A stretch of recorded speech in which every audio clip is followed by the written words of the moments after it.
रादाब नायगिरि बयनिसिमबो आंनि गोसो गोरबोनि खुलुमनाय बावहरनाय थाबाय। दा नैबेहाय जोंनि जिथु हुग्राजुलि बियाब दुलाराय बाथौ गौथुमा मोनसे रुफाथि मायथाइ खुंनो थाखाय लाहार फाहार खालामनाय जादों। आरो बे खुंथायनि बिबानगिरि हिसाबै आं सासे आरसिनि आफादगिरि जानानै आं बेखौनो खावलायनो सानदों। फैबाय थानाय जानुवारि दाननि 19, 20, 21 बे सानथामनि हाबाफारि, जेरै रबिबार, समबार, मंगलबार बे सानथामनि हाबाफारि लानानै खोब गाजा गोमजायै बे हाबाफारिखौ जों खुंनो लाहार फाहार खालामदों। दासान्दि जोंनि बे जिथु आरसिनि मावनो गोनां खामानिफोर, पेन्डेलनिफ्राय लानानै गेटनिफ्राय लानानै गासैबो हाबाफारिफ्रा जागासिनो दङ।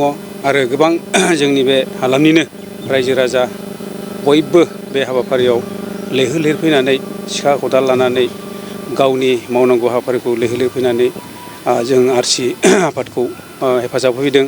आरो बिब्दिनो जों बेयाव गोबां दालाइसा आफाद लानानै जोंनि आरसिनिनो पानजाय आफादनिनो गोबां दालाइसा बिबानगिरि बिथांमोना बेवहाय बाहागो लानानै गाव गावनि खामानिखौ जोंजों मदद खालामनानै गोबां जों हेफाजाब लानानै बे हाबाफारिखौ मावफुंगासिनो दङ। नोंथांमोना आरसि आफादनि जानानै हाबाफारिखौ माबायदि जागोन? जोङो बे आरसिनिफ्राय जानानै जोंनि हाबाफारिखौ जों खोब गाजा गोमजायै जागोनखौ जोङो मिजिंथिदों। आरो जोंनि बे खाथि खाला ओनसोलनि बयबो रायजो राजा बे हाबाफारियाव बाहागो लाफैगोनखौ जों आसा मिजिं थादों।